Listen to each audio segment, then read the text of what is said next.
there is way more in this thing than we can cover on a Saturday morning. So we have to try to figure out what our goal is. And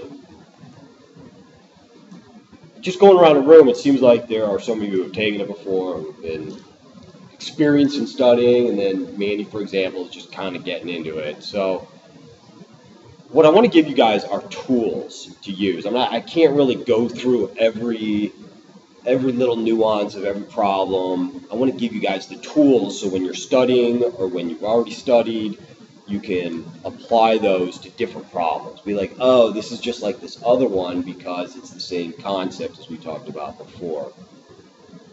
The other thing I want to do is, I'm a structure guy, obviously, and the reason I'm kind of using this mind map format is so that we build a structure of knowledge that we need for this thing. I go through this book, for instance, this Kaplan book, and there's like 15 or 16 chapters or so. None of them seem to relate to one another. They don't try to relate them to one another. They just throw out, here's 50, okay, here's concrete, and then here's trusses over here, and then here's loads over here. What I really want to do is develop a structure so you guys can say, if you've already been studying a lot, you've got all this information in your head that's floating around, you say, okay, now I know where all these pieces and parts fit together. And for somebody who's just starting, maybe it's a bit of a roadmap for how you can study in the future. You know what I mean?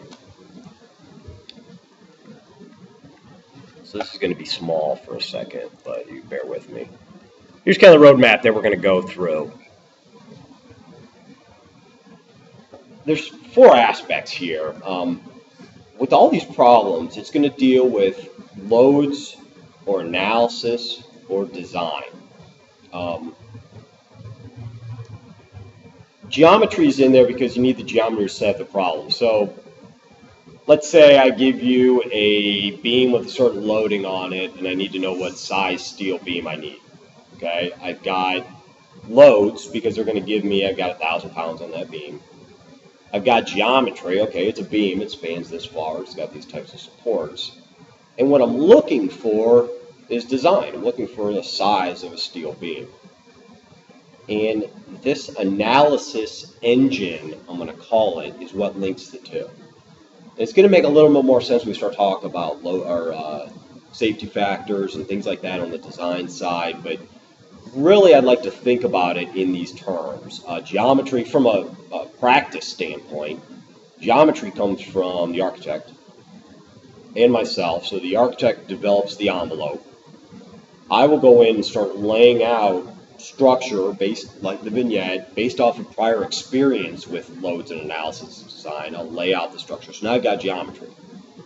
Then I'll go to the code books and pull out all my loads. What are my live loads? What are my snow loads? What are my wind loads? Where are all my loads? Then it all goes into this analysis engine. And it crunches and turns and cranks out all these moments and shears, and that spits it out into what I can use to start designing those steel beams. Now, a lot of the problems that you'll deal with in the area will be in one of these areas, either loads or geometry, analysis, or design. And so I'd like to kind of build these out. And the roadmap for going through this morning is we're going to focus on analysis first. It's the most technical. It's the one that's going to put you to sleep the quickest. I figured let's get in there, let's deal with it, let's get it out. And it really is the central concept of what we're talking here. Then we'll take a lot of that knowledge and go into design. Talk about some general design concepts, design of wood, steel, and concrete. Then we'll back up and talk more specialized topics in loads, gravity loads and lateral loads, what the code has to say about these things, how we treat them, what the heck the code's talking about when it says tributary area and things like that. And then we'll find out, at the end we'll go to geometry. We'll talk about some of the individual building elements and how those are treated on a structural standpoint.